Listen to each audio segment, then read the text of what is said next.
बिस्मिल्लाहिर्रहमानिर्रहीम। शुरू अल्लाह के नाम से जो बड़ा मेहरबान और नहायत रहम वाला है। तो दोस्तों, आज जो वाक़या हम आपके गोश गुजार करने लगे हैं वो है तामीर काबा का वाक़या हज़रत इब्राहीम अलैहिस्सलाम के हाथ से। तो इरशाद यूँ हुआ है कि इब्राहीम अलैहिस्सलाम ने कहा कि बेटे, तुम मेरी मदद करोगे? इस्माईल अलैहिस्सलाम ने जवाब दिया कि हाँ अब्बा हज़ूर, ज़रूर करूँगा। तो हज़रत इब्राहीम अलैहिस्सलाम ने फरमाया कि अल्लाह ने मुझे यहाँ बैतुल्लाह बनाने का हुक्म दिया है, और साथ ही एक टेले की तरफ इशारा किया। फिर दोनों बाप बेटे ने मिलकर बैतुल्लाह की बुनियादों को बुलंद किया। बेटा पत्थर लाता, बाप इसको दीवार में चुन देता। जब ये दीवारें ऊंची हो गईं तो मकामे इब्राहीम वाला पत्थर इब्राहीम अलैहिस्सलाम इसके ऊपर पांव रख कर खड़े हो गए और पत्थर लगाने लगे, और इस्माईल अलैहिस्सलाम पत्थर लाते रहे, और साथ ही दोनों अल्लाह की बारगाह में इल्तिजा कर रहे थे और दुआ कर रहे थे, ऐ हमारे रब, हमसे कबूल फरमा, बेशक तू ही दुआओं का सुनने वाला, जानने वाला है।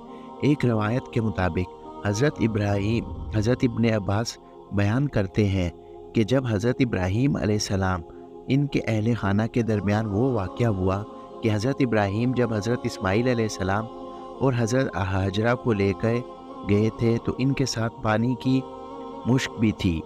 फिर मज़कूरा बाला हदीस की तरफ मुकम्मल हदीस बयान की है।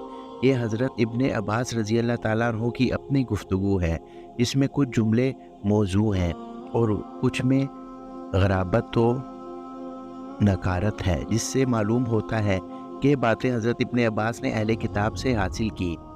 जिसमें ये भी है कि हज़रत इस्माईल अलैहिस्सलाम भी दूध पीते बच्चे थे। अहले तौरात के हाँ ये बात भी मिलती है कि अल्लाह ताला ने हज़रत इब्राहीम अलैहिस्सलाम को हुक्म दिया कि वो हज़रत इस्माईल और अपने तमाम ग़ुलामों का खतना करें, तो इनका इब्राहीम अलैहिस्सलाम ने खतना किया।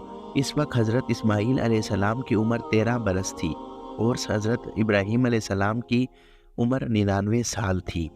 ये आपके घर वालों के मुतल्लिक अल्लाह के हुक्म की तामील की एक शक्ल थी। इससे ये भी मालूम हुआ कि ये अमरो जोब के लिए इसके अलावा के अक़वाल में से सही कौल ये भी है कि मर्दों के लिए खतना करना भी ज़रूरी है, जैसा कि ये मसला अपनी जगह बयान किया गया है।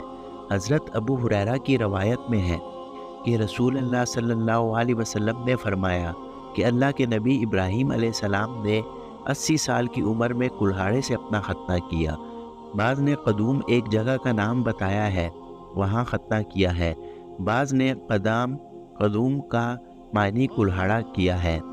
ये अल्फाज 80 साल से ज़ाहिद की नफ़ी नहीं करते, क्योंकि अबू हुरैरा रज़ी अल्लाह ताला अन्हु की रिवायत है, ये भी है कि इब्राहीम अलैहिस्सलाम ने 120 साल की उम्र में अपना खतना किया और इसके बाद आप 80 साल ज़िंदा रहे। मज़कूरा रवायत में ज़बी के वाक़े का ज़िक्र नहीं, वो इस्माईल अलैहिस्सलाम थे। इनके आने का सिर्फ़ 3 मरतबा का ज़िक्र आया है। पहली मरतबा इस वक्त आए जब हज़रत इस्माईल अलैहिस्सलाम शादी कर चुके थे, हज़रत हाजरा वफ़ात पा चुकी थी, और ये बात भी काबिल गौर है कि हज़रत इस्माईल की शादी तक हज़रत इब्राहीम मक्का आपको मिलने नहीं गए। इनके हालात मालूम नहीं किए। ये कैसे मुमकिन है कि हज़रत इब्राहीम अलैहिस्सलाम के हालात में आता, जबकि वो मक्का का सफ़र करते तो बुराक पर सवार होकर आते। इतनी सहूलत व आसानी के बावजूद आपने अपने अहलो अयाल की खैरियत मालूम क्यों ना की? दरियाफ़्त किए कि जब आपको ये इसकी सख्त ज़रूरत और हाजत थी।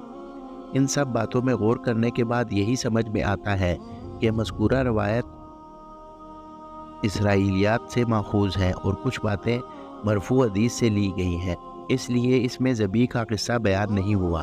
इब्ने अपनी तफसीर इब्ने कसीर सूरह साफ़ात में दलाइल के साथ ये बात साबित की है कि ज़बी इस्माईल अलैहिस्सलाम हैं। तो दोस्तों, आज का वाक़या आपको कैसे लगा? उम्मीद करते हैं कि आपको पसंद आया होगा। तो हमें कमेंट सेक्शन में लाजमी बताइएगा, और हमारे चैनल को सब्सक्राइब कीजिए और बेल आइकन को ज़रूर प्रेस कीजिए, ताकि हमारे हर आने वाली वीडियो का नोटिफिकेशन आपको टाइम पर मिल सके। और आप हमें अपनी कीमती आरा से कमेंट सेक्शन में लाजमी बताया करें। तो चलिए मिलते हैं किसी और वाक़ये में। उस वक्त तक अल्लाह हाफिज़।